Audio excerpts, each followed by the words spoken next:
नमस्कार, स्वागत है आपका भोजपुर जीएस एकेडमी के यूट्यूब चैनल पर। बात करते हैं पिछले सप्ताह के करंट अफेयर के बारे में। विश्व युवा कौशल दिवस किस दिन मनाया जाता है? ऑप्शन बी 15 जुलाई। हर साल 15 जुलाई को युवा कौशल दिवस के तौर पर मनाया जाता है। दुनिया में युवाओं को रोजगार, काम और उद्यमिता के लिए आवश्यक कौशल प्रदान करना इसका उद्देश्य है। इस वर्ष 2022 में इस दिवस का समारोह transforming youth skill for the future focus को उजागर किया गया है। आपको बता दें कि संयुक्त राष्ट्र महासभा में 2014 में 15 जुलाई को विश्व युवा कौशल दिवस के रूप में घोषित किया गया था। केंद्रीय शिक्षा मंत्री धर्मेंद्र प्रधान ने 15 जुलाई को भारत के कॉलेजों और विश्वविद्यालयों की NIRF रैंकिंग 2022 जारी की है, जिसमें प्रथम स्थान किस संस्थान का है? IIT Madras, option A. केंद्रीय मंत्री धर्मेंद्र प्रधान ने कॉलेजों और विश्वविद्यालयों के लिए NIRF रैंकिंग जारी की है, जिसमें प्रथम स्थान IIT मद्रास ने पाया है। आपको बता दें कि रैंकिंग की घोषणा लिखित कैटेगरी में की जाती है: university, college, engineering, management, pharmacy, architecture, medical, dental और रिसर्च में। NRIF का पूरा नाम नेशनल इंस्टीट्यूशनल रैंकिंग फ्रेमवर्क है। इसे मानव संसाधन विकास मंत्रालय द्वारा सितंबर 2015 में शुरू किया गया था। यह देश भर के संस्थानों को रैंक करने के लिए एक कार्य प्रणाली की रूपरेखा तैयार करता है। नेल्सन मंडेला अंतर्राष्ट्रीय दिवस किस दिन मनाया जाता है? ऑप्शन ए 18 जुलाई। नेल्सन मंडेला अंतर्राष्ट्रीय दिवस प्रतिवर्ष 18 जुलाई को संयुक्त राष्ट्र द्वारा शांति के लिए नोबेल पुरस्कार विजेता पूर्व दक्षिण अफ्रीका राष्ट्रपति के जन्म दिवस के अवसर पर मनाया जाता है।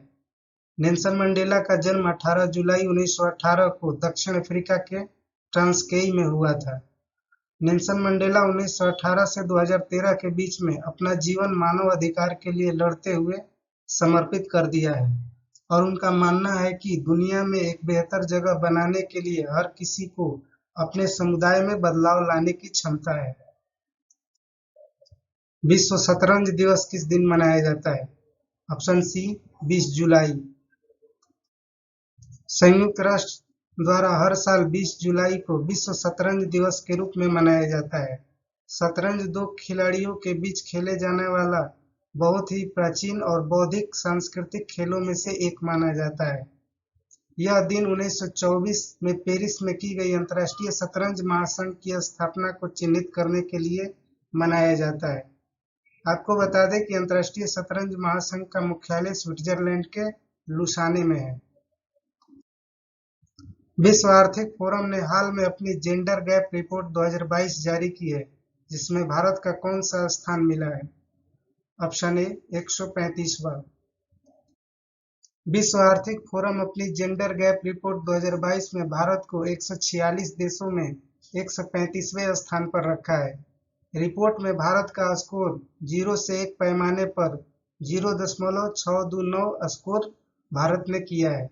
इस रिपोर्ट में आइसलैंड को पहले स्थान पर रखा गया है। इसके बाद फिनलैंड और नॉर्वे का स्थान है। आपको बता दें कि ग्लोबल जेंडर गैप इंडेक्स 4 प्रमुख पहलुओं जैसे राजनीतिक सशक्तिकरण, शैक्षिक प्राप्ति, स्वास्थ्य और अस्तित्व और आर्थिक भागीदारी और अवसर में लैंगिक समानता की प्रगति को रिकॉर्ड करता है। अभी हाल में भारतीय नौसेना ने किस पनडुब्बी को सेवा मुक्त कर दिया है? ऑप्शन बी INS सिंधु ध्वज। हाल में INS सिंधु ध्वज 35 सालों की सेवा देने के बाद भारतीय नौसेना से अलविदा कह दिया है। इसे सेवा मुक्त हो जाने के बाद भारतीय नौसेना में 15 पारंपरिक पनडुब्बी सेवा मौजूद है। इसे जून 1987 में नौसेना में शामिल किया गया था। इस पनडुब्बी को भारत ने रूस से हासिल किया था। अभी हाल में भारत का वाहन ट्रैकिंग शुरू करने वाला पहला राज्य कौन बना है? ऑप्शन ए हिमाचल प्रदेश। हाल में हिमाचल प्रदेश के मुख्यमंत्री जयराम ठाकुर ने वाहन लोकेशन ट्रैकिंग डिवाइस एक आपातकालीन पैनिक बटन सिस्टम और कमांड कंट्रोल सेंटर का उद्घाटन किया है। इसके साथ ऐसा करने वाला हिमाचल प्रदेश देश का पहला राज्य बन गया है। कमांड कंट्रोल सेंटर की स्थापना के बाद वाहन की चोरी और वाहन दुर्घटना का पता लगाना आसान हो जाएगा। अभी हाल में पश्चिम बंगाल के राज्यपाल के रूप में अतिरिक्त प्रभार किस राज्य के राज्यपाल को सौंपा गया है? ऑप्शन ए मणिपुर। मणिपुर राज्य के राज्यपाल ला गणेशन को पश्चिम बंगाल के नए राज्यपाल के रूप में अतिरिक्त प्रभार दिया गया है। जगदीप धनखड़ के इस्तीफे के बाद जिन्हें राष्ट्रीय जनतांत्रिक गठबंधन एनडीए ने अपना उपराष्ट्रपति पद के उम्मीदवार के रूप में चुना है, जिसके कारण जगदीप धनखड़ ने इस्तीफा दिया है। आपको बता दें कि कोलकाता उच्च न्यायालय के मुख्य न्यायाधीश प्रकाश श्रीवास्तव की उपस्थिति में ला गणेशन को पश्चिम बंगाल के अतिरिक्त प्रभार राज्यपाल के रूप में शपथ दिलाई गई। अभी हाल में किस प्रख्यात धाविका ने राज्यसभा की सदस्यता की शपथ ली है? Option B PT Usha. प्रख्यात धाविका पीटी उषा ने 20 जुलाई 2022 को राज्यसभा की सदस्यता की शपथ ली है। राज्यसभा अध्यक्ष वेंकैया नायडू ने इन्हें शपथ दिलाई। आपको बता दें कि पीटी उषा 1984 ओलंपिक खेलों में चौथा स्थान हासिल किए थी। 1985 में देश के चौथे सबसे बड़े नागरिक सम्मान पद्म श्री से सम्मानित किया गया था। आपको बता दें कि राज्यसभा के 245 में से 12 सदस्यों को राष्ट्रपति द्वारा मनोनीत किया जाता है, जिसमें कला, साहित्य, ज्ञान, खेल और सामाजिक सेवाओं में विशिष्ट योगदान देने वाले व्यक्तियों को सांसद के रूप में चुना जाता है। अभी हाल में हुए भारत में राष्ट्रपति चुनाव में द्रौपदी मुर्मू ने किसे हराकर राष्ट्रपति चुनाव जीता है? Option A Yashwant Sinha. भारत के 15वें राष्ट्रपति के रूप में द्रौपदी मुर्मू यशवंत सिन्हा को हराकर राष्ट्रपति का चुनाव जीती हैं। 64 वर्षीय द्रौपदी मुर्मू देश की पहली आदिवासी महिला राष्ट्रपति निर्वाचित हुई हैं। कुल 3,219 वैध वोट में से मुर्मू को 2,161 जबकि यशवंत सिन्हा को 1,058 वोट मिले हैं।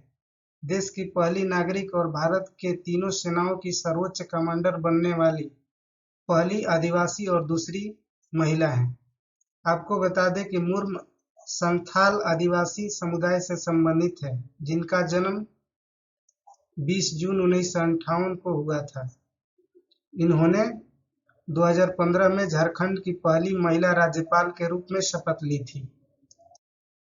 अभी हाल में कुवैत के नए प्रधानमंत्री कौन बने हैं? Option A Sheikh Mohammed Sabah Al Salem. Kuwait के अमीर Sheikh Mohammed Sabah Al Salem को प्रधानमंत्री नियुक्त किया गया है। नए प्रधानमंत्री की नियुक्ति पूर्व प्रधानमंत्री शेख सबा अल खालिद अहमद अल सबा द्वारा अपने इस्तीफे सौंपे जाने के बाद की गई है। शेख मोहम्मद सबा का जन्म 1955 में हुआ था। वह कुवैत के 12वें अमीर शेख सबा अल सलेम अल सबा के चौथे बेटे हैं। आपको बता दें कुवैत की राजधानी कुवैत सिटी है और इसकी मुद्रा कुवैती दिनार है। मिलते हैं अगले सप्ताह के करंट अफेयर के साथ, तब तक के लिए इजाजत दीजिए। धन्यवाद।